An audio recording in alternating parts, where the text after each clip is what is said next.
Hi, Nicole and Nick. How are you guys doing today? Great. How are you?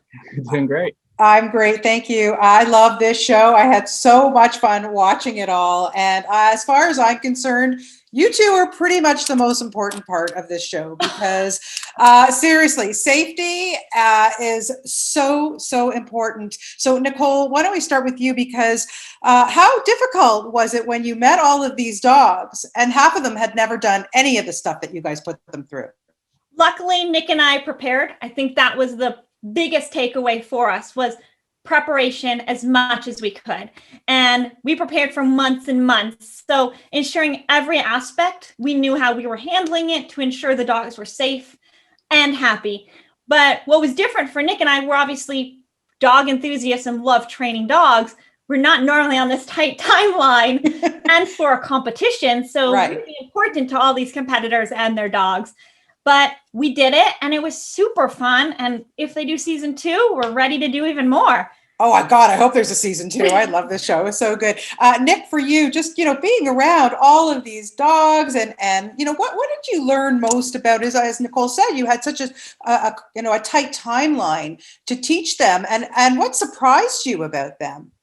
What surprised me was how motivated everyone was and how much we could accomplish in that small timeline. Actually, the dogs did so well. And as you've seen on the show, they just learned so much and it was just brilliant to watch them go on all of these adventures. Yeah, I mean,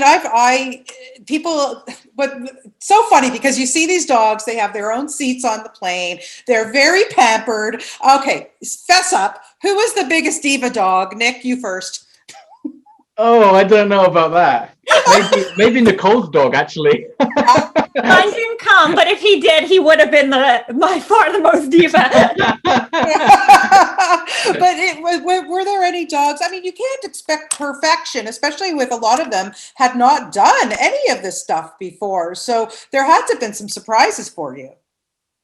I think there's surprises in the aspect of the dogs and the human partners, and good surprises and challenging ones. But that's what's part of the fun.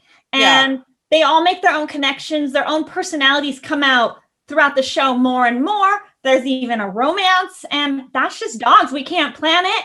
And they all make these amazing friendships, and the bond grows between the partners and their dogs, but also the dogs themselves. And you're kind of cheering on everybody, which I feel like in 2020 is something we need. It's lighthearted and it's fun, and you're watching dogs do what they love. They're running, they're playing, they're using their noses. Yeah. What's better than that?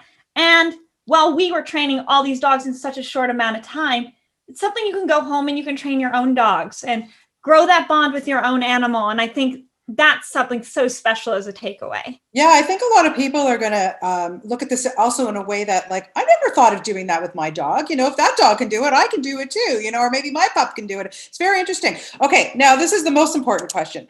How many pounds of treats did you guys have to take to be on this show?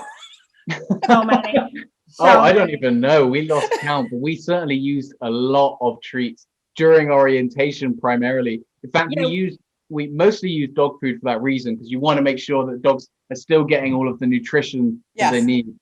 So we always want to use treats that are smelly. As you see, he's very hungry here. Hold on. That's okay. And they're excited about smelly and meaty. Smells delicious to them. Yeah. And so everyone brought treats to orientation, and we brought backup. And of course, everyone loved our treats. So we're buying more and more treats every day. And getting to work with Chelsea, with Lindsay must have been great too. Oh yeah, and Lucy. I love little Lucy. Yeah, just wonderful. Like I said, this show is so fantastic. I absolutely loved it. Thank you for your participation in it, and it was lovely to get the opportunity to talk with you today. Thanks so much for your time.